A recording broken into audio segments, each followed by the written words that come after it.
pouvoir participer avec vous à vous présenter un petit peu une carte d'alchimie taoïste, la carte du Neijintou, celle qui est juste derrière moi d'ailleurs. J'attends peut-être le feu vert de la sphère qui me pour commencer. Je pense que ça va être bon.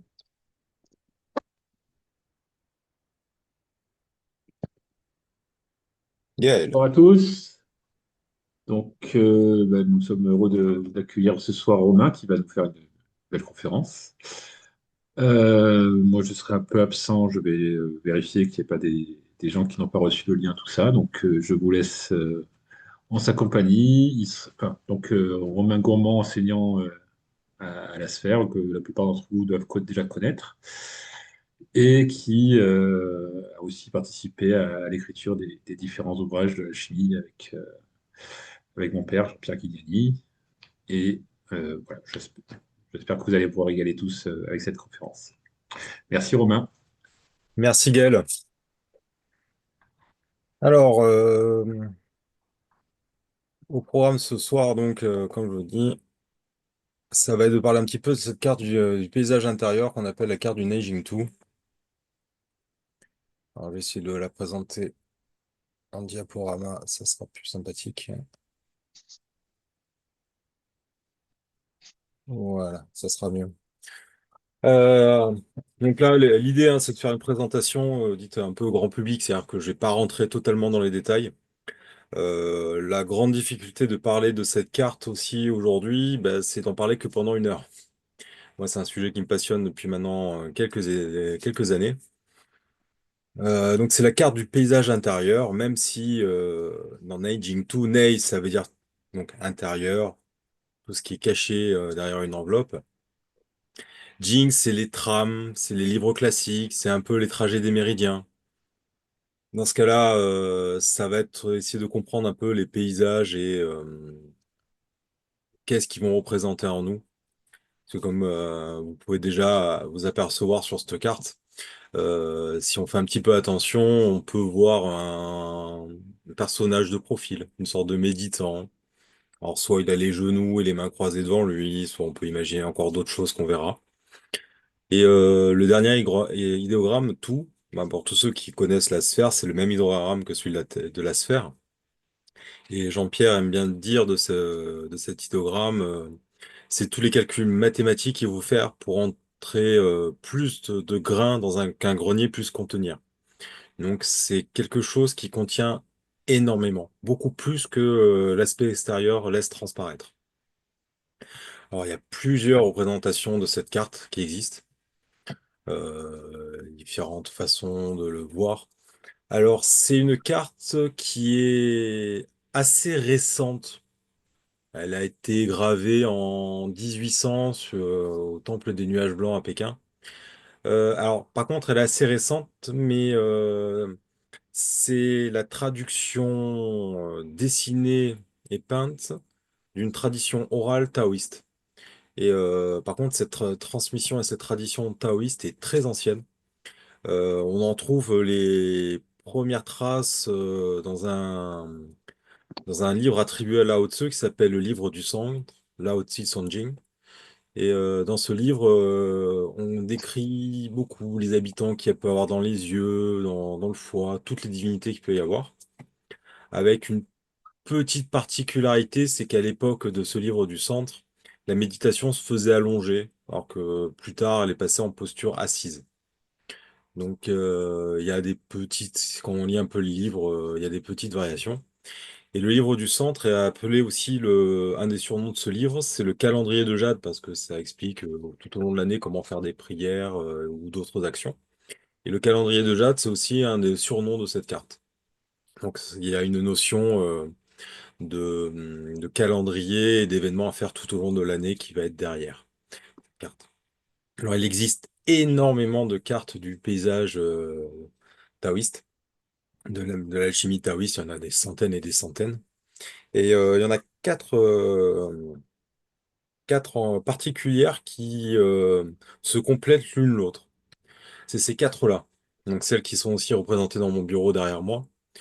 Donc à gauche, hein, vous avez celle qu'on va étudier ce soir, hein, la carte du paysage intérieur de la Neijing 2. Elle, si vous voulez, c'est l'art de visualiser. C'est l'art de se regarder à l'intérieur, sachant qu'il est difficile de se regarder complètement à l'intérieur, parce qu'on va pas se voir ses propres organes. Ça va être un peu compliqué, anatomiquement parlant, bien sûr. Donc l'idée, c'est de visualiser ce qui va ressembler à des organes, des représentations et les faire résonner en nous. Alors l'exemple le plus marquant, c'est que au milieu de la carte, on peut voir une petite forêt de saules pleureurs qui sont sur une sorte de petite corniche. Ça, on verra plus tard, mais je vous le dis déjà maintenant, ça va symboliser le foie. Parce que le foie, ça va être tout ce qui est vert, c'est la végétation, des petites choses comme ça.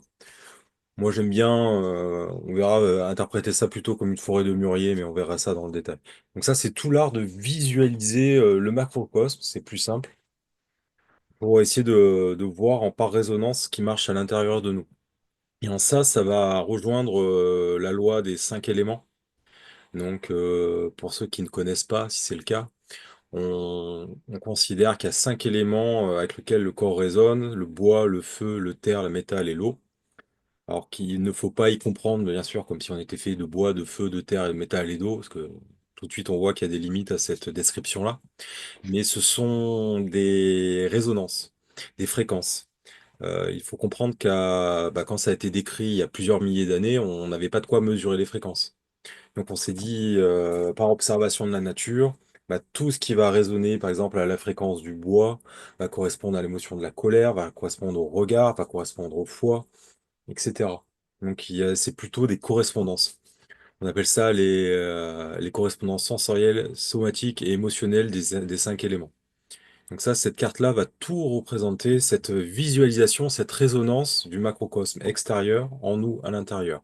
C'est pour ça que c'est sans doute une des cartes les plus belles, les plus complètes. Elle est vivante, c'est-à-dire que là, on la voit figée, mais il faut imaginer que les personnages à l'intérieur peuvent se déplacer, sont mobiles, travaillent tout au long de l'année. La deuxième carte présentée qui est à côté, on voit une sorte de d'homme avec un organe en forme d'athanor, une sorte de cuisine avec un poumon avec plein de petits lobes. On l'appelle la carte de la culture de la perfection. Cette carte-là, la Xuantu, euh, la première, c'était le macrocosme, la vision d'un grand ensemble. Elle, ça va être un petit peu la visualisation des canaux et des passages. Si vous voyez, on voit tout autour du corps les cycles de la Lune. On voit le long de la colonne vertébrale stylisée qui est quasiment presque extérieure à la personne, trois grandes barrières, hein, le cercle bleu, le cercle rouge et le cercle vert. Ces trois grandes barrières vont correspondre à ceux qui pratiquent le Qigong ou trois barrières du Qigong, hein, qu'on appelle tout en bas défi caudal, la barrière Weilu. Au milieu en rouge, c'est la barrière Jiaji qui enserre l'épine, hein, qui est entre les omoplates. Et en vert, la barrière au niveau de l'occiput qu'on appelle l'oreiller de jade Yuzen. Et, euh, et le long de chacune des vertèbres stylisées, les 24 vertèbres, on va retrouver ce qu'on appelle les 24 et Jichi, les périodes solaires du calendrier chinois. Donc c'est 24 périodes de 15 jours et qui commencent au solstice d'hiver tout en bas. Donc on commence à l'hiver, on remonte tout doucement. Les organes sont aussi stylisés avec leurs couleurs. On voit aussi des animaux un petit peu fantastiques. Donc ça va représenter vraiment tous les méridiens, les canaux de passage. En bas, là, au niveau des pieds, on voit des écritures au niveau des pieds et du genou. Ce sont deux grands points d'acupuncture au niveau du pied, c'est Yongquan, le 1 du rein, grand point de connexion à la terre. Et juste en dessous, au niveau du genou, ça va être Suzanli, le 36 estomac, qui est le grand point de la longévité, qui est connu par tous les Chinois, qu'ils utilisent énormément en moxa, par exemple. Donc la première nous permet de visualiser. Celle-là nous permet de comprendre par où ça circule dans le corps, avec le passage entre les reins, entre les poumons, entre le cœur, etc. La troisième carte, qui est un peu moins connue en France et en Europe, on peut appeler plus simplement la Rorotu, c'est la carte du feu et du temps. Alors, Roro, c'est si vous tapez juste ça sur un moteur de recherche, vous allez avoir plein de poêles sur le feu de cuisiner, parce que ça a aussi le temps de cuisson. Et ce qui est assez intéressant dedans, c'est que dans la pratique de l'alchimie taoïste et du Qigong, on a une graphie de Qi qui est un tout petit peu différente. Donc on est le Qi qui va représenter des céréales qui brûlent et avec la vapeur fait soulever le couvercle d'une marmite. C'est la définition la plus imagée qu'on ait de l'idéogramme. Et l'autre idéogramme qui va être utilisé, on appelle ça le Qi du ciel antérieur ou le souffle non igné, d'après Catherine Despeux. Et ça va représenter un méditant en train de cuire. Donc ça, il y a toute une analogie par rapport à ça. Donc on retrouve à nouveau l'homme ultra stylisé, hein, avec sa colonne vertébrale cette fois-ci sur la gauche. Cette fois-ci, il y a 27 vertèbres, c'est-à-dire que tout en haut, il y a trois vertèbres crâniennes, hein, qui sont connues en ostéopathie, hein, qui sont l'occiput, le sphénoïde et l'ethmoïde. Et ces trois vertèbres crâniennes vont, elles, ici, s'appeler en bas la terre, au milieu l'homme et en haut le ciel. Donc il y a ça. Donc il y a déjà une connexion avec le céleste qu'on va retrouver avec les étoiles stylisées là-haut. On va retrouver tout le temps avec les 60 hexagrammes qui vont correspondre aux 60 combinaisons du calendrier, encore cette fois-ci lunaire, ce qu'on appelle les Tian Genjitsu, les branches terrestres et les troncs célestes. Et tout ça, ça va être en sorte le temps de cuisson du méditant, du pratiquant. Alors l'idée, c'est pas de se mettre dans un bouillon, bien évidemment, hein, c'est pas de cuire. Mais là, ce qu'on va appeler le feu dans cette carte-là, ça va être l'intensité de la pratique. Parfois, il va falloir faire un feu doux qui va être plutôt méditatif. Des fois, ça sera une pratique qui sera un peu plus forte. Et il y aura des périodes qui seront plus ou moins adaptées par rapport à ça. Et la quatrième carte, qui est elle, quasiment peu connue, c'est la Xinxingtu. C'est la carte de la nature et du calme. C'est du cœur et de la nature, pardon. Euh, Ça représente un idéogramme qui s'appelle Shu, la longévité. Et là, c'est l'art de méditer, d'être au calme. Et ça va représenter un petit peu l'histoire de nos six sens, six orifices, qui vont être considérés comme des voleurs de notre attention pour éviter de se concentrer en nous. Donc c'est tout ce qu'il faut faire pour pas être perturbé pendant la pratique.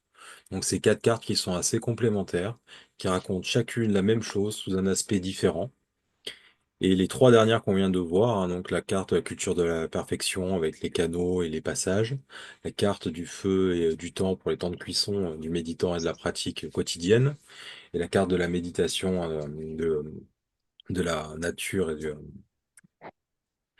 et du cœur. Ces trois cartes sont incluses dans la première, la carte du Neijing Tu, celle qui nous intéresse ce soir. Et qui, pour moi, la plus belle, que j'ai rencontrée avant de rentrer en médecine chinoise, que j'ai rencontrée par les arts martiaux, et qui m'a tout de suite plu, qui m'a tout de suite parlé, même si j'ai mis beaucoup de temps à la comprendre, à la traduire ou autre. Mais déjà, visuellement, elle me parlait beaucoup. Donc c'est vraiment celle-ci qu'on va étudier aujourd'hui. Alors c'est une carte qui va nous représenter en tant que paysage intérieur. C'est vraiment une représentation symbolique du corps humain comme microcosme de l'univers. C'est comme dans toutes les pratiques, ça va être la description du chemin de transformation de ce qu'on appelle les Sanbao, les trois trésors. Donc, pour ceux qui pratiquent plutôt le Qigong et pas trop la médecine chinoise, les trois trésors sont associés aux trois champs de synapse, les trois dantian. Donc, le plus connu est celui sous le nombril, celui qui est en bas. Lui, ça va être, on verra un petit peu plus tard, ça va être la réserve du Jing, de l'essence. Au milieu, derrière, au niveau du cœur, on va avoir la réserve du Qi, du souffle, de l'énergie. Et derrière les yeux, au niveau du cerveau, on va avoir la réserve du Shen, de l'esprit. Ces cartes se lisent du bas vers le haut. C'est dans l'idée même de la pratique, c'est-à-dire que tout émane du ciel, descend sur terre, se transmute par la terre et remonte vers le ciel. Et nous, on accompagne avec nos pratiques, qu'elles soient alchimie interne, qu'elles soient qigong, qu'elles soient compréhension de la circulation des énergies par la médecine traditionnelle chinoise. On va l'accompagner pour remonter vers le ciel. Donc on va aller de l'énergie la plus dense, le jing, l'essence, vers le shen, la plus spirituelle, la plus légère, la plus éthérée. On va voir que même dans la pratique des qigong, on va avoir des niveaux de variation, de sensations qui vont être assez différentes selon si on pratique plus avec une énergie ou avec l'autre. On fait une remontée aussi du bas vers le haut. C'est en alchimie interne, c'est ce qu'on appelle l'ascension du yang, l'énergie yang. C'est qu'il faut comprendre ici comme lumière, et c'est une lumière qui va remonter du plus profond de nous, s'élever, atteindre au niveau du crâne et s'élever, dépasser par ce qu'on appelle le pai rui, un point d'acupuncture qu'on appelle le Wendumai, mais qui correspond au chakra coronal et qui est une façon de nous connecter. On va revoir ça un peu plus en détail sur sur les différentes diapositives qu'on va présenter. Donc ces trois dantianes, donc comme je vous ai dit, hein, donc ça va être un raffinement. C'est-à-dire l'idée, c'est de pas, parce qu'on parle toujours du qigong, du travail du qi en particulier, mais on a une certaine réserve. Si on manipule directement le qi à partir de l'énergie du cœur, hein, donc du dantian médian, on peut, si on pratique mal, se fatiguer très très vite, utiliser son énergie et s'épuiser. Donc, que ce soit dans les arts martiaux, dans le qigong ou dans la pratique, dans la posture, on va commencer par le dantian inférieur au niveau du nombril, qui est de loin le plus important de tous, alors que c'est la réserve du jing, de l'essence. Donc tout le monde nous parle du chi, et là je vous parle plutôt de l'essence qui est derrière. Pourquoi? Parce que l'essence, c'est notre énergie ancestrale, et on va accumuler en plus un surplus qui va venir de l'alimentation, de nos pensées, de ce qu'on respire, de ce qu'on boit, de ce qu'on mange. C'est de là que vient l'importance des Chinois pour manger le plus frais possible. Hein, rien de congelé, ils vont marcher le plus souvent possible, normalement tous les jours, pour que tout soit le plus frais possible, pour que l'alimentation possède un jing, une essence le plus tonique possible pour que ça aille nourrir ce dantian. Et l'idée du raffinement, donc là pour le jing, c'est que tout ce qui va rentrer en plus, on va pouvoir le transmuter en une énergie un peu plus subtile qui va s'élever, qui va être le chi. Et ensuite, ce chi va monter donc au dantian médian. Et le dantian médian, il va être un petit peu en excès et on va pouvoir travailler avec lors de la pratique du qigong, lors de la pratique du soin également, lorsqu'on manipule les énergies, que ce soit en mettant toute l'énergie et l'intention dans une aiguille ou en digitopuncture ou même en massage, quoi que ce soit. Ça permet de se canaliser. Et la troisième, donc, on va avoir un petit déséquilibre. Ce chi va être en légère augmentation, un peu plus. Et là, on va pouvoir transmuter cet excès de chi également en une énergie encore plus subtile et quasiment fraîche. C'est le shen. C'est l'énergie la plus subtile avec laquelle on peut communiquer. Elle va se voir dans les yeux, dans le regard. Quelqu'un qui a les yeux qui pétillent, a un bon chêne. Dans la vitalité du visage, si on a un visage brillant, qui reflète la lumière, qui irradie, en principe, c'est un signe de bonne santé avec un bon chêne. Si on a quand même avoir tendance à avoir le visage qui absorbe la lumière, les yeux qui iraient, excusez-moi l'expression, un peu de merlan frit, où il n'y a plus rien qui passe, là, c'est que le chêne est perturbé, il y a plusieurs raisons.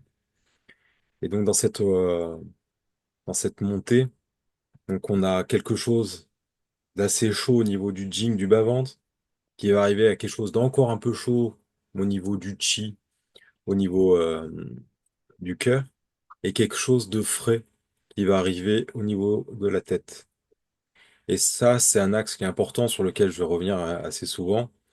C'est que d'une manière générale, tout ce qui est émotionnel est considéré par les Chinois comme un feu. Alors, il ne faut pas ne pas avoir d'émotions. Les émotions, c'est important, hein, c'est ce qui nous permet de vivre, mais c'est les excès des émotions qu'il va falloir éviter. Tout ce qui n'est pas absorbé, tout ce qu'on va pas pouvoir exprimer, qui va hélas s'imprimer.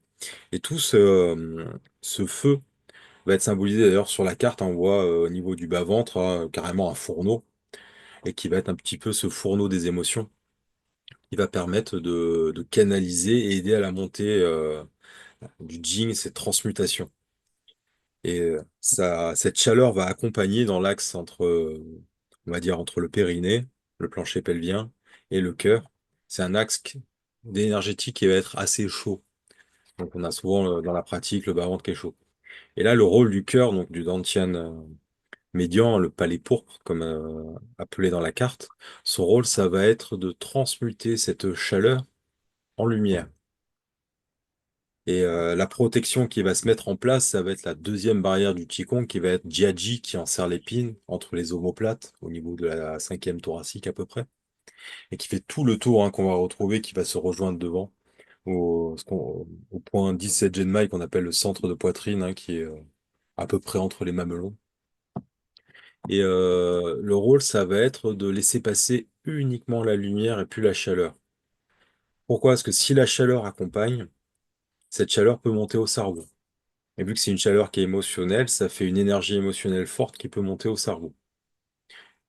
Donc, dans les cas les plus problématiques de la pratique, quand c'est mal fait, quand il y a des soucis et des perturbations, euh, ça peut entraîner des petites crises d'épilepsie, des grosses crises d'épilepsie, de la folie, des choses comme ça. Donc, c'est pas pour vous. La pratique des arts énergétiques, bien faite, il n'y a pas de souci, mais les barrières sont là pour protéger, vérifier qu'on le fait bien. Moi, ceux qui me connaissent en Qigong, par exemple, savent que je suis pas très très en vogue avec les modes du yoga qui consistent à faire sa montée de Kundalini, hein, donc l'énergie en un week-end, 12 heures, on prend toutes les barrières, on les fait sauter, on fait monter tout. Là, on se retrouve avec des grosses crises d'épilepsie, des désenracinements, des gros soucis. Alors la montée de la Kundalini, c'est quelque chose de très beau, mais qui se fait de manière progressive et que le corps doit accepter. Donc on va commencer à essayer de voyager dans cette carte pour un peu mieux comprendre et on va travailler, comme je dis, du bas vers le haut. Donc tout en bas de cette carte, cette mer un peu agitée qu'on peut voir, on appelle la mer des souffles. On appelle ça le symbole de la déperdition énergétique. Souvent, quand vous pratiquez le Qigong, on vous dit de resserrer un petit peu le périnée, de faire rentrer le périnée, de resserrer l'anus pour éviter de perdre cette énergie. Les Chinois avaient tendance à visualiser le flux énergétique, le flux de la vie comme une rivière qui partait du cerveau, donc qui est sur le côté droit de la carte, et qui descend le long de la colonne vertébrale et s'éparpille par le coccyx et rentre dans la mer des souffles. Donc cette mer des souffles, c'est l'analogie de la vie. C'est notre énergie qui part et qui se mêle au grand océan. Et l'alchimie taoïste consiste à essayer d'inverser un petit peu cette descente et en faire une remontée. C'est, on va voir sur le côté gauche, il y a une sorte de petit rocher, une grotte qui peut cacher quelque chose. De visualiser, on voit déjà aussi deux enfants. Il y a un garçon et une fille, un en blanc, un en noir, qui vont symboliser le rein yin et le rein yang. Alors, c'est assez paradoxal dans la chimie taoïste que c'est un petit peu inversé, c'est que les Chinois ont tendance à voir le côté yang à gauche et le côté yin à droite. Et là, le rein à droite va être yang et le rein à gauche va être yin. Pour essayer de comprendre, parce que c'est une ambivalence qu'on retrouve souvent avec le taoïsme, c'est une façon de regarder. Pour ceux qui pratiquent aussi les arts indo-tibétains, là, ce que je viens de dire, ça doit les regarder un petit peu bizarrement parce que pour eux, la polarité est inversée. C'est-à-dire le yang est à droite et le yin à gauche. En fait, les deux sont justes. Donc ça, c'est assez perturbant. Mais la réalité est toute simple. C'est à chaque fois qu'on change de niveau, les polarités s'inversent. Par exemple, quand on fait de la médecine chinoise, on apprend tous que le cœur, c'est un organe yin. Or, c'est le muscle le plus puissant. Donc, c'est un muscle yang.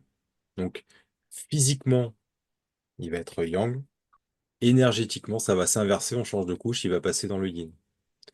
Et ainsi de suite. Donc, la médecine chinoise étant une pratique énergétique, mais qui touche au corporel, on est encore au niveau du cœur, donc le yang va être à gauche et le yin à droite. Et la médecine indo-tibétaine va passer à un niveau supérieur, un peu plus éthérique.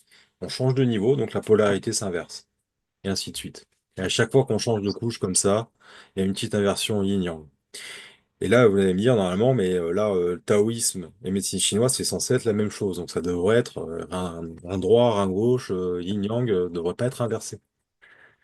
Alors c'est là que les taoïstes, eux, ne regardent pas l'extérieur des choses, mais regardent ce qui se passe à l'intérieur. C'est-à-dire que, par exemple, le feu, qui est un trigramme qui est fait d'un trait yang, à l'intérieur un trait yin, et un trait yang par-dessus, encore une fois, bah, le feu, qui est donc yang pour la médecine chinoise, bah, pour les taoïstes, si on regarde ce qui se passe à l'intérieur, ben, au centre, c'est yin. Donc pour eux, le feu est yin, et il doit retrouver sa nature yang. Pareil pour l'eau, ça va être inversé. Pour eux, l'eau est yang. Ils doivent retrouver sa nature yin. Donc c'est un petit peu le côté paradoxal, mais une fois qu'on a pris cette habitude de passer de l'un à l'autre, on commence à comprendre un petit peu. Donc ces deux enfants vont représenter les reins.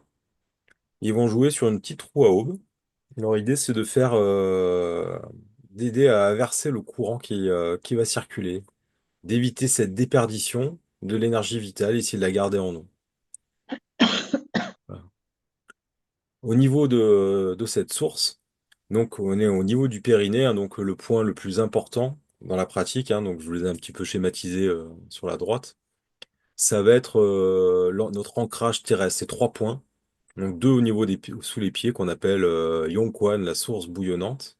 C'est le point 1 du Rhin. Et au milieu du périnée, c'est le point Huiyin, la réunion des yin. Eux, c'est leur rôle dans la pratique, que ça soit Qigong ou médecine chinoise, ça va être de capter l'énergie terrestre. Donc là, je l'ai appelé le Qi terrestre, mais on peut dire directement que c'est le Jing, l'essence terrestre. Et souvent, on peut la visualiser comme une sève qui va monter. Et une sève qui est dense, un peu chaude, et qui va se cumuler dans le dantian médian, donc sous le nombril. Dantian inférieur, pardon, sous le nombril. Et ça, c'est notre ancrage. C'est ce qui permet d'éviter de partir trop lors d'une pratique spirituelle ou méditative. Ces trois points, c'est comme un trépied. Et c'est quelque chose. Le trépied, c'est ce qu'il y a de plus stable. Hein, vous prenez un tabouret avec quatre pieds, il suffit qu'il soit un petit peu décalé sur un pied, ça devient bancal. Un tabouret à trois pieds sera toujours stable. Et c'est l'analogie avec souvent, si vous intéressez un jour à l'alchimie taoïste, on parle souvent du chaudron de Ding, qui est un chaudron à trois pieds, un chaudron tripode. Et c'est cette analogie du corps. Donc on a le point ruine, hein, qui est au milieu du périnée. Pardon. Et les deux points Yonquan qui sont là, au niveau des pieds. Donc dans cette grotte, c'est il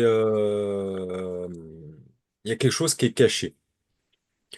Donc ça, c'est là où on peut symboliser un peu la matrice du monde, c'est-à-dire là où tout se génère, c'est là un lieu de gestation du Jing. Alors là, l'animal que je vais vous citer, il n'est pas représenté directement sur la carte, mais il se comprend par les différentes pratiques, par les trigrammes et par d'autres enseignements oraux. Moi, j'ai eu la chance de les avoir par mon maître d'arts martiaux qui s'appelait Philippe Danvantsung, qui m'a aidé à comprendre un petit peu cette carte. Donc là, il y aura un animal qui va être caché dans sa grotte et ça va être une tigresse. Pas un tigre, mais une tigresse blanche. Et on va dire qu'elle veille sur ces deux petits à ce niveau-là. Et là, ces deux petits, symboliquement, ça va représenter, bah, selon son sexe, soit les ovaires, soit les testicules. Et qui sont considérés comme la réserve de l'essence vitale chez l'homme et la femme. Donc il y a une correspondance avec un trigramme. Donc c'est une des polarisations du yin et du yang, hein. Donc, pour rappel, pour expliquer rapidement les trigrammes, on part d'un grand vide. Dans ce grand vide, à un moment, les énergies commencent à se polariser en yin et en yang, séparées. Il ne se passe rien, puis ces énergies yin et yang commencent à se réunir, se compléter. Une nouvelle polarisation, on arrive au niveau des trigrammes. Il y a 8 trigrammes différents qu'on va revoir tout au long. Et ces 8 trigrammes, en se combinant deux à deux, font 64 hexagrammes, qui est la base du Yi King, donc le grand livre des mutations qui permet de comprendre un petit peu toutes les lois de l'univers. Donc ici, on va être avec un trigramme qui va correspondre à l'énergie de la Terre, et qui correspond. Alors, dans cette carte, c'est surtout les merveilleux vaisseaux qui vont être représentés et moins les méridiens, même si on a des points qui sont associés à des méridiens d'acupuncture. Qu'est-ce que les merveilleux vaisseaux? En gros, on a nos organes physiologiques qui vont prendre la nourriture, la respiration, l'eau, etc., qui vont essayer de faire un méli-mélo pour transformer ça en énergie physiologiquement. En haut, corporellement, on va avoir des correspondances avec les 5 éléments et une énergie qui circule dans les 12 méridiens. Et ben, il faut un intermédiaire entre les deux pour que bah, la nourriture, le bol alimentaire devienne du sang et de l'énergie qui va circuler là-dedans. Et ça, c'est le rôle des 8 merveilleux vaisseaux. Donc là, on en est un qui s'appelle la motilité du yin, qui va faire bouger le yin à l'intérieur. Et c'est lui qui va commencer à faire remonter tout ça. Donc là, on est avec la tigresse blanche et un merveilleux vaisseau qui mobilise le yin. On a aussi, donc là, je vous en ai parlé rapidement, donc il y a une sorte de passe, une barrière où l'eau circule un petit peu difficilement. Ça, on appelle la porte de la queue du dragon, c'est la traduction de Wailu, c'est défilé caudal. C'est, bah, comme je vous ai dit, les Chinois voyaient la déperdition de l'énergie par la colonne vertébrale comme un fleuve qui descend et qui jaillit par le coccyx. Donc en fait, c'est l'idée de fermer cette barrière, enfin, de faire en sorte que la barrière ne descende plus, ne vide plus, mais aide à la remonter. Parce que quand l'énergie stagne dans cette zone, ça va être douleur, fatigue, tout ce qui irradie autour du bassin. Donc, l'idée des pratiques, hein, souvent, où quand on va descendre une posture, on imagine un ballon de yoga qui écarte un petit peu les jambes, les différentes marches qui ouvrent le bassin, qu'on fait l'énergétique, on réouvre le bassin, qu'on va travailler sur le sacrum pour tout réouvrir. Ça va permettre d'ouvrir ce passage. Et en ouvrant ce passage, ben, l'énergie ne stagne plus et circule, et ça active le feu qu'on voit derrière, qu'on appelle le feu de Mingmen, la porte de vie. Ouais, c'est ce feu-là, hein, qui est représenté comme un foyer assez puissant. Donc là, on est vraiment dans la zone du bassin du corps. Pour lancer cette circulation, on parle souvent de la petite circulation céleste, hein, qui s'appelle Xiaozuqian. Alors, la petite circulation céleste signifie qu'il y a une grande circulation céleste, pardon. Ben, la grande circulation, c'est la connexion entre le ciel et la terre. Ben, nous, on va faire une petite circulation en nous qui va mimer la circulation entre le ciel et la terre. Pour ça, dans la pratique, de manière générale, on va poser la langue au palais derrière les incisives, hein, c'est ce qu'on a envie de faire. En fait, cette connexion permet de connecter ce qu'on appelle le vaisseau gouverneur dans le dos et le vaisseau conception devant. Alors dans le dos, c'est le long de la colonne vertébrale jusque sous le nez, et à partir sous la langue, en ligne droite aussi en descendant, c'est le vaisseau conception. Les deux se réunissent au niveau du périnée. On fait monter l'énergie dans le dos, énergie yang à l'inspiration, on la fait descendre à l'expiration devant. Donc c'est ça, cette circulation, et qui va être mimée. Et en fait, ce qui est entraîné par les deux enfants, la rousse, bah, c'est cette fameuse remontée. Alors que la circulation normale fait descendre l'énergie, bah, là on la fait remonter dans le dos et on la fait redescendre devant. Et dans ce cycle-là, ça permet de réactiver et de rebooster un petit peu tous nos organes, tous nos méridiens. On va un petit peu monter d'un étage, légèrement. On va se diriger vers un paysan et un bouvier. Enfin, pardon, un paysan qu'on appelle un bouvier et son buffle. On dit que son buffle est d'airain, un buffle de métal difficile à déplacer, parce que le travail est important, il doit être fait tous les jours et c'est pas simple de bien le faire. Et on dit que ce paysan, il laboure 9 champs.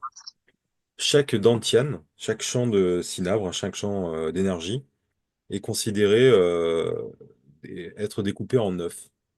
Donc le dantian, si vous voulez, ça va être inférieur, ça va être la représentation de tout ce qui est champ, forêt, etc. C'est la nature. Au niveau du corps, ça va être les 9 pièces d'un palais.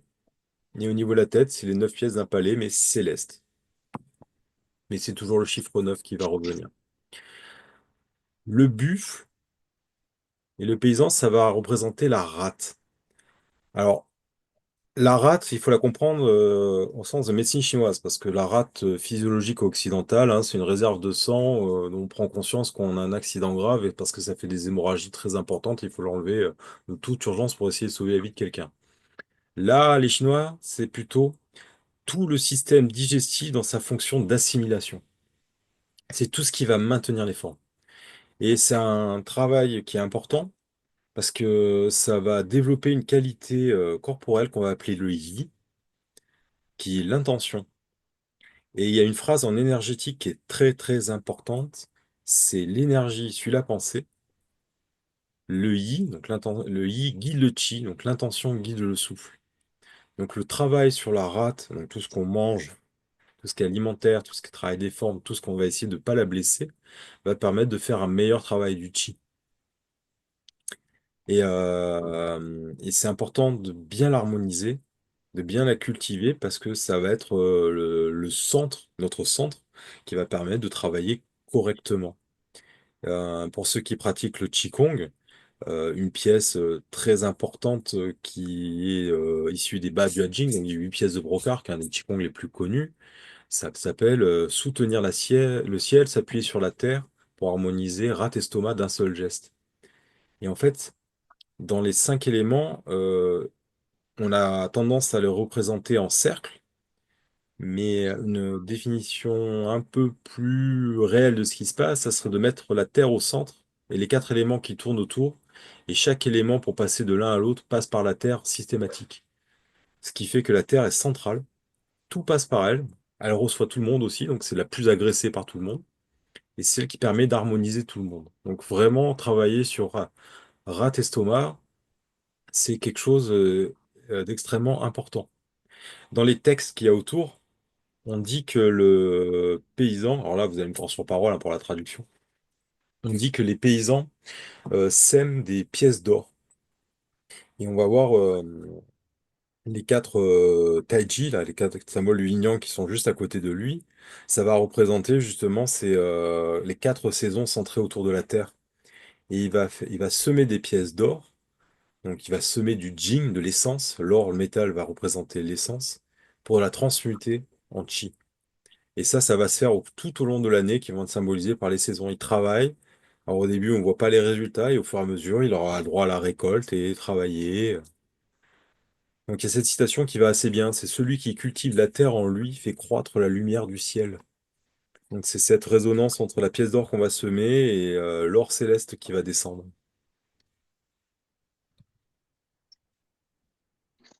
Donc là, tout le travail sur la rate, c'est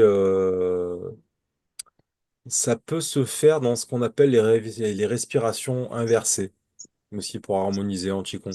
Car souvent, on a tendance à dire qu'il faut inspirer en sortant le ventre. Bah là, on va faire l'inverse. On va rentrer le ventre, on va expirer en le relâchant doucement. Ça va permettre de masser. Je sais pas si vous avez déjà vu des yogis faire ça. Ils le font très très bien. C'est toutes ces respirations inversées où ils en profitent pour bouger les abdominaux droite-gauche, mais pas en même temps, ce qui permet de faire des vagues et des ondulations qui permettent de masser tous les organes internes et donc toute l'activité de la rate. Et ça les masse, ça les harmonise et ça permet de renforcer le feu de Mingmen. Donc ça, c'est une pratique qui se fait donc, dans ce qu'on appelle les Neigong, les Qigong internes, et qui permet vraiment de renforcer. C'est intéressant, par contre, de bien la canaliser, parce que tout ce qui est respiration inversée fait monter un peu la chaleur. Donc vraiment de canaliser ça au niveau du ventre pour éviter de dépasser la barrière du cœur et de faire monter du feu et de la chaleur au niveau du cerveau. On a vu que ça pouvait être dangereux. Donc cette respiration, ça va développer tout ce qui est stabilité, concentration, digestion, et souvent ça se fait après les repas. Moi, je sais que dans mes pratiques de Neikong, après les repas, ça retourne bien, hein. Ça a tendance à faire un peu tousser, c'est un petit peu. et ça permet d'activer tout ça. C'est très bénéfique. On est moins fatigué, on a moins le coup de barre post-prandial, comme on peut dire. Si on monte encore d'un petit étage, on va voir la tisserande. Donc c'est une fée céleste, hein, donc c'est assez rigolo. Donc on a un paysan humain, homme, terrestre en bas, et une femme associée au ciel, au yang, à la spiritualité qui est au-dessus. Et pour l'époque, bah, c'est avec la femme qui a tendance à être mise un peu de côté, et tout, de manière générale, c'est une manière d'inverser le processus au niveau énergétique. Donc de remettre un petit peu la polarité féminine à bien plus élevée. Et c'est vrai que c'est encore une inversion parce qu'on a tendance à faire la polarité yang côté homme et qui s'élève vers le ciel, la polarité yin féminine vers la terre. Bah là déjà on a un travail alchimique qui est en train de montrer l'inverse. Et elle est à côté de cette forêt. C'est pour ça que moi je visualise plutôt une forêt de mûriers plutôt que de saules-pleureurs parce que les mûriers, bah, ça fait les vers à soie. Et la tisserande va se filer de la soie, justement, avec son rouet. Et elle va représenter le travail du foie et de la vésicule biliaire pour canaliser les émotions, travailler sur le sang, donc la couleur rouge du fil. Et ça va donner une direction aux émotions. Le rôle de la vésicule biliaire, hein, donc c'est pas le simple organe qui va se remplir d'acide biliaire et les expulser pour aider à la digestion. Là, ça va être vraiment ce petit travail directionnel du courage, de prendre les bonnes décisions, d'aller dans une direction. Et là, ça va rejoindre le fleuve et s'élever vers le ciel. Donc, ça va permettre de canaliser, travailler sur les émotions pour les amener vers le ciel, mais de manière apaisée. Et en Qigong, un gros travail qui va se faire à ce niveau-là, c'est encore une pièce de Brocard, hein, c'est ce que je vais le plus citer, parce que c'est le plus connu. C'est bander l'arc et viser l'aigle. On va voir, ça va permettre d'ouvrir et de travailler sur le foie. Alors plus particulièrement, c'est ce qu'on appelle en médecine chinoise travailler sur le yang apparent du foie. Alors yang apparent du foie, c'est en gros, pour résumer très schématiquement, c'est quand on a une colère qui monte, on fait exploser la colère, mais on est épuisé derrière, on n'a plus aucune énergie. C'est le contraire de la bonne colère qui lâche, qui nous fait lâcher les tensions, on est bien derrière. En gros, c'est un peu simpliste, mais une façon de voir. Et là, en fait, tout dans la posture de ce Qigong va être intéressant. C'est-à-dire qu'on va avoir une posture centrée pour la rate, écrasée et basse pour nourrir l'eau. Donc l'eau va nourrir le yin du foie. Le mouvement, qu'on se déplace de droite à gauche, va activer le mouvement du foie. On va faire un arc avec la main, avec le pouce et l'index. Pouce et l'index, on va avoir le méridien du poumon sur le pouce, du gros intestin sur l'index. Donc c'est deux méridiens associés au métal. Donc on a un arc de métal qui va contrôler le foie et le bois. Euh, le regard va correspondre encore au foie. On va regarder le plus loin possible, on dit vers l'infini. Et on va visualiser du vert, couleur associée au foie pour le renforcer et le nourrir. Et il y a un moment où on arrête le mouvement, on est totalement immobile. Ça va ressembler au Kyudo japonais, hein, ou Gangdao, l'art de tirer à l'arc, où il y a cet instant où on bande l'arc, on est totalement immobile, on ne fait plus qu'un avec la cible, et après on lâche. Ça correspond au mouvement du feu, qui est un mouvement qui monte et qui descend, comme les émotions et le fil des pensées.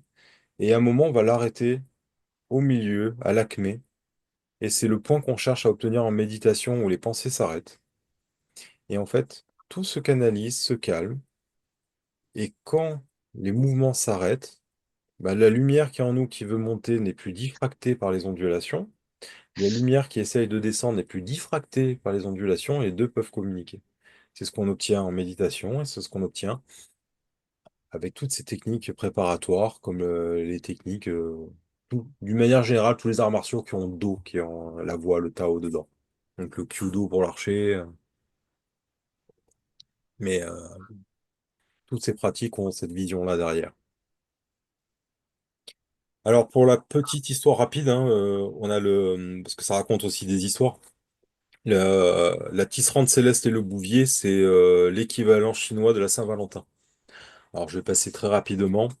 En gros, c'est le septième jour du septième mois lunaire qui correspond, vers le mois d'août, on va dire, qui correspond à cette Saint-Valentin.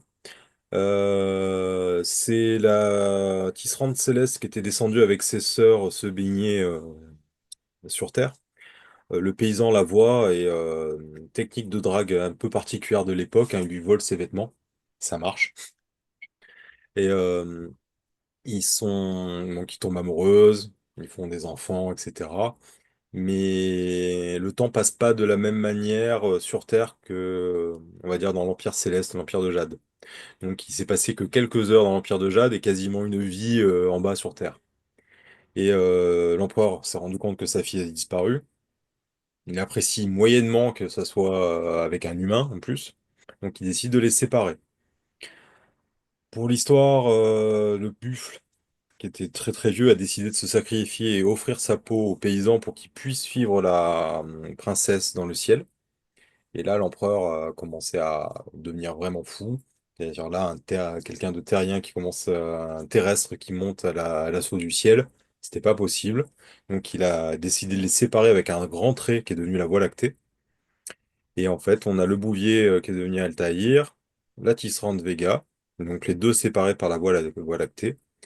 Et il est dit qu'une fois par an, donc au septième jour du septième mois lunaire, des pies, donc les oiseaux s'envolent, forment un pont d'épis au-dessus de la Voie lactée pour que les deux amants puissent se rejoindre. Cette harmonie, on va la retrouver un petit conte tout bêtement, avec la langue qui va se coller au palais. On appelle ça le pont d'épis. Donc c'est exactement cette même symbolique et qui va permettre de faire connecter le ciel et la terre ensemble. Donc c'est encore une façon de retravailler un petit peu sur la langue.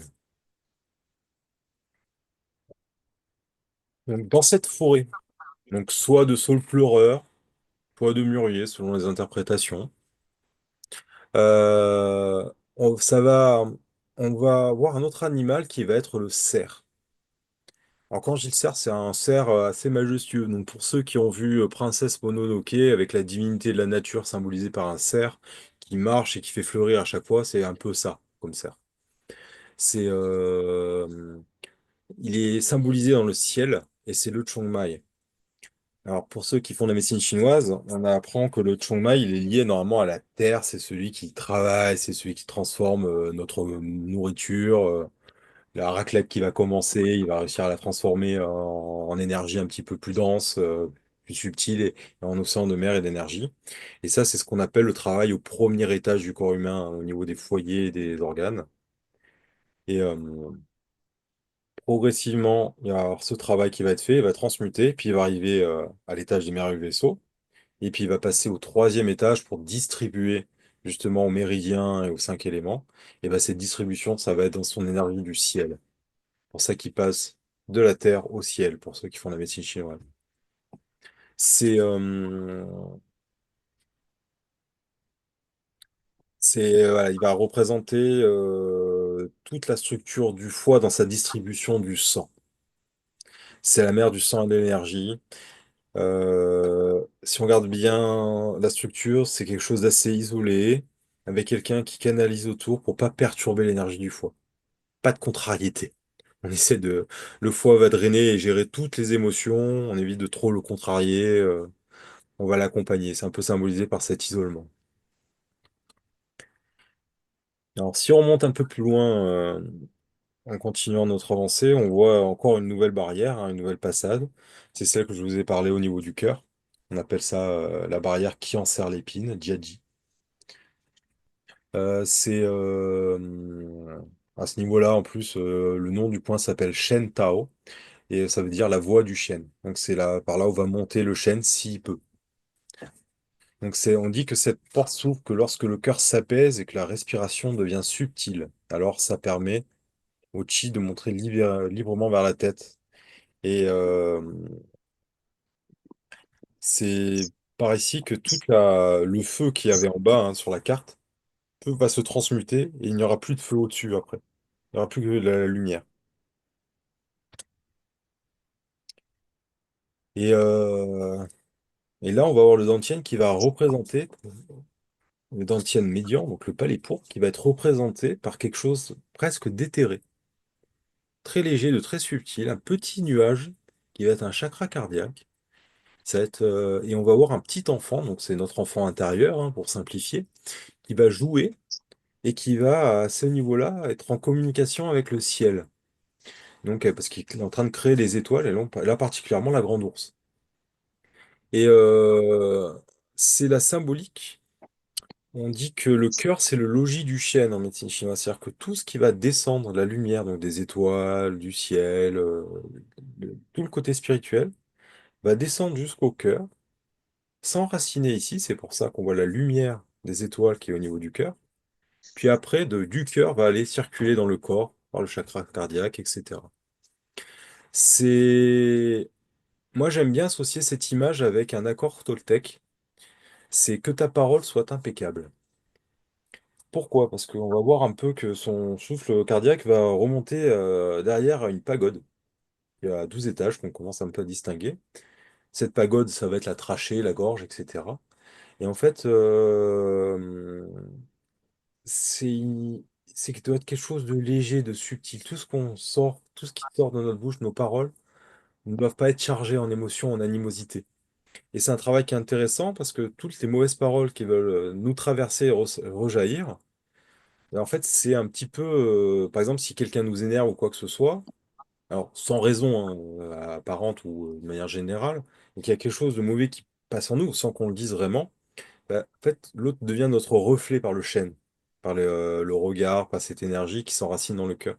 Donc c'est une façon de montrer un défaut qu'on n'aime pas chez nous, qu'on revoit chez quelqu'un d'autre et qui rejaillit. Et c'est une façon de travailler dessus. Tout un programme, hein, ça c'est.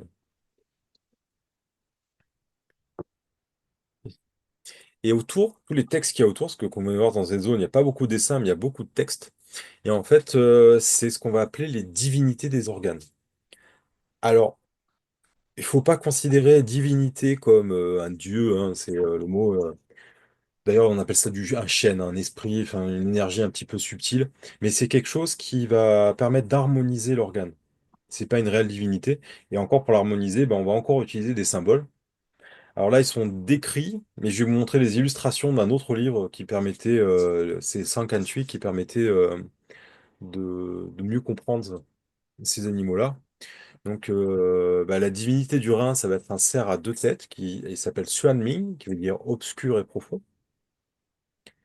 Au niveau du foie, on va avoir un dragon bleu-azur qui s'appelle Longyan, qui veut dire vapeur de dragon. Au niveau du cœur, on va avoir un oiseau de cinabre.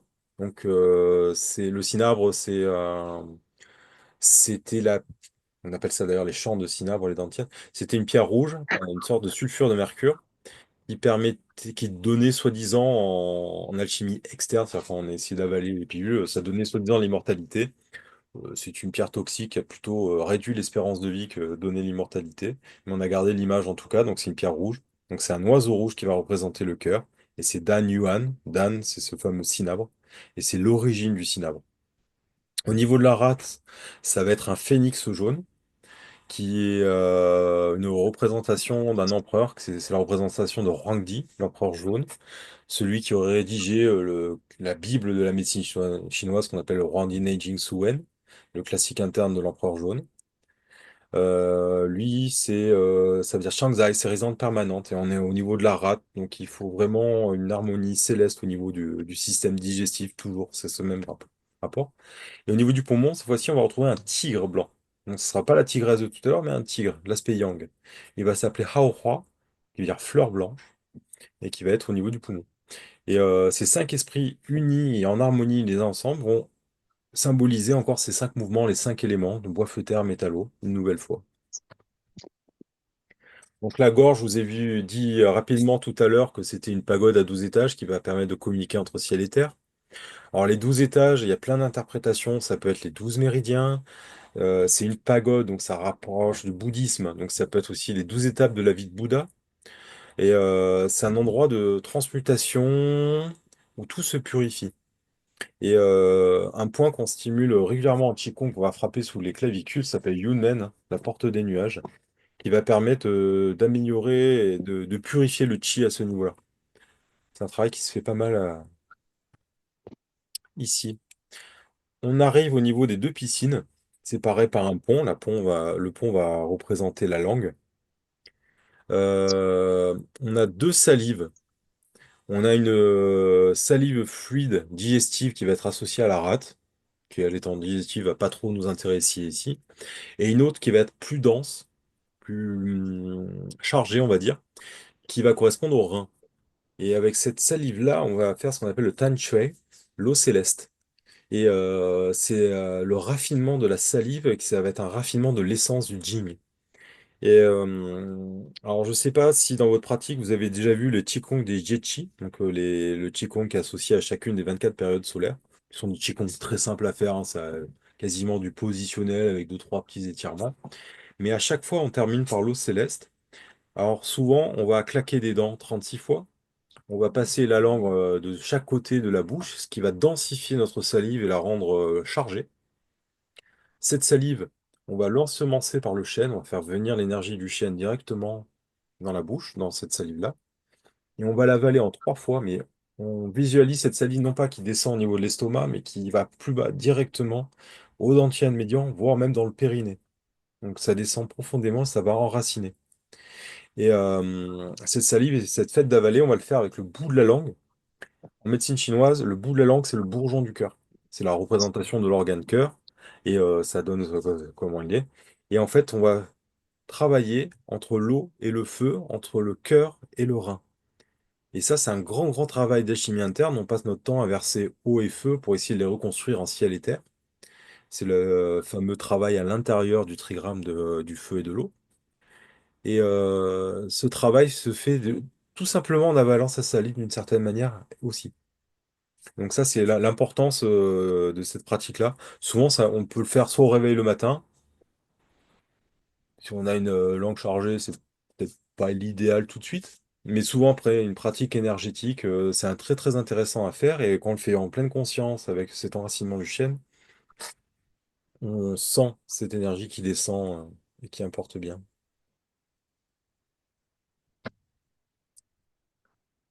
Là, on voit derrière le soleil, on voit une dernière barrière, hein, c'est celle de Yuzen, l'oreiller de jade, hein. C'est la dernière qui nous protège. Alors, elle est située au niveau d'un point, l'étang du vent, palais du vent, le Sazumai Feng Fu. Mais il y a aussi le 9 Vessi qui est intéressant, qui est juste à côté parce qu'il porte le même nom, Yuzen, barrière de oreiller de jade. En oreiller de jade, il faut savoir que l'oreiller chinois, c'est un petit banc de bois pour pas se décoiffer. Donc moi, j'aurais pas eu ce problème-là. Et mais de jade parce que c'était l'oreiller de l'empereur. Donc il était beaucoup plus précieux. Et c'est celui qui nous permet de nous connecter au chêne. Donc dans les pratiques méditatives avancées, cette barrière est ouverte et nous permet de nous connecter subtilement. Je sais pas si je l'ai dit. Euh, ouais, je vais en reparler après, je pense. Donc voilà, c'est ce que je vous disais tout à l'heure. Le cœur, c'est le miroir du ciel, hein. Donc quand les eaux émotionnelles sont calmes, ben, on peut refléter la lune de la conscience. Donc c'est vraiment cette connexion-là entre le yuan shen, entre la lumière du ciel et la lumière du cœur. Les deux peuvent communiquer. Ça peut faire venir les intuitions et plein d'autres pratiques, mais c'est pas le sujet d'aujourd'hui. Donc ça, on va y aller plus calmement. Ça permet de retrouver ce qu'on appelle le shen originel, hein, celui des étoiles, l'esprit originel, le yuan shen. Voilà, donc cette connexion de la langue, on fait circuler ciel et terre, ça permet de connecter le vaisseau conception et le gouverneur.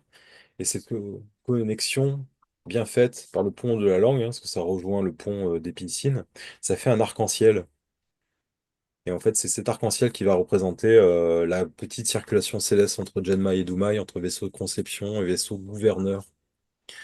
Ça permet de nous travailler. On voit le ciel et la terre. On voit en haut, on a un vieillard qui va représenter Lao Tzu, donc le taoïsme. En bas, alors c'est un petit Bouddha. Alors les Chinois, tout ce qui était bouddhiste, ça venait pas de chez eux, donc ils appellent le jeune barbare aux yeux de jaspe parce que c'était un étranger. Mais c'est dit dans le petit texte à côté, mais ça représente le Bouddha et c'est l'enfant en nous qu'on doit retrouver. Donc c'est à la fois tout le travail de l'alchimie taoïste. Lao Tzu, ça peut être traduit par le vieil enfant, celui qui a retrouvé l'enfant en lui. Donc c'est vraiment harmoniser un petit peu tous ces souffles. Qu'est-ce qu'il y a d'autre? Euh, hop, voilà.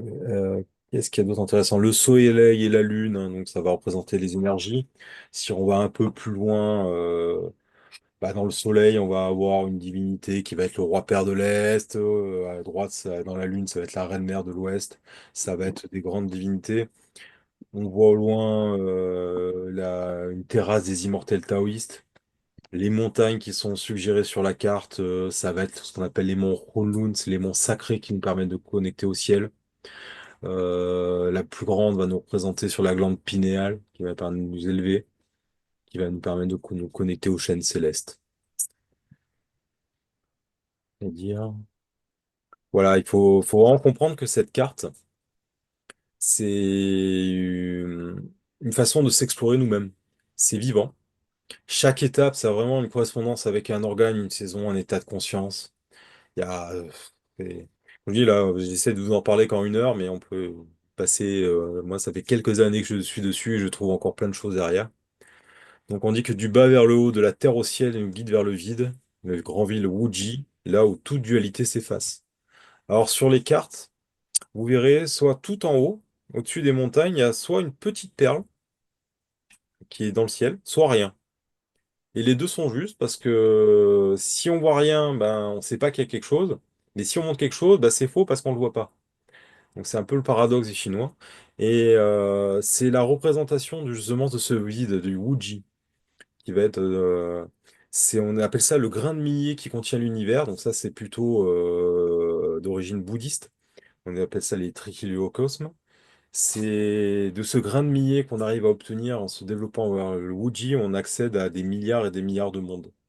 Donc c'est retourner au vide, pas pour disparaître, mais pour se réincarner partout, en fait, d'une certaine manière.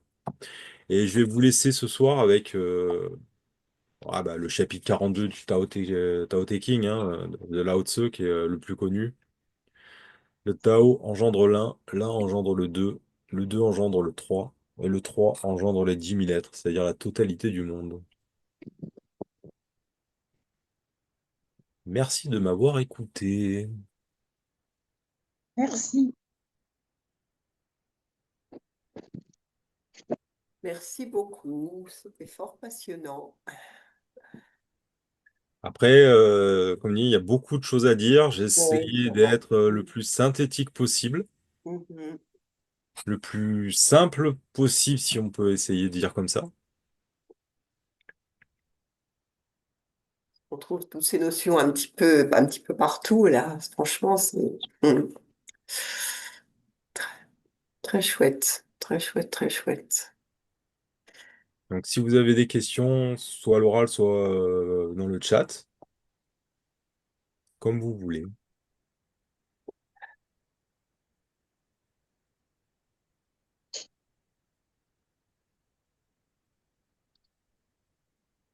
En tout cas, merci à vous, hein, parce que vous me remerciez tous, mais merci d'avoir écouté. Ben, merci beaucoup.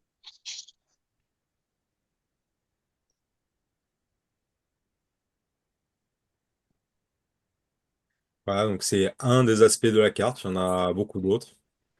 Pour la question du replay, oui, alors j'ai demandé, normalement, la sphère vous fera suivre le replay la semaine prochaine. D'accord. Voilà, mais faut savoir que Mm. ce sont des cartes. Là, je vous ai montré qu'un tout petit aspect très rapide des cartes, mais ça va très loin. Donc, ce sont des cartes qui contiennent tout. Donc, à partir de là, Oui. contenant tout, donc j'ai forcément faussé ma présentation, n'accent que sur le Qigong et les grands principes de médecine chinoise, mais ça permet d'aller beaucoup plus loin si il n'y a pas de limite à travailler dessus. Merci Romain. Oui, donc en effet, les vidéos vont arriver plus tard la semaine prochaine, ça peut-être plus vite. Et oui, bien sûr, tu as ton livre sous la main, peut-être pour montrer. S'il y en a qui sont intéressés, je sais Ah pas, oui, si. Alors, attends, je vais repartager, je crois que je l'ai là. tu le trouves dans toutes les librairies ou...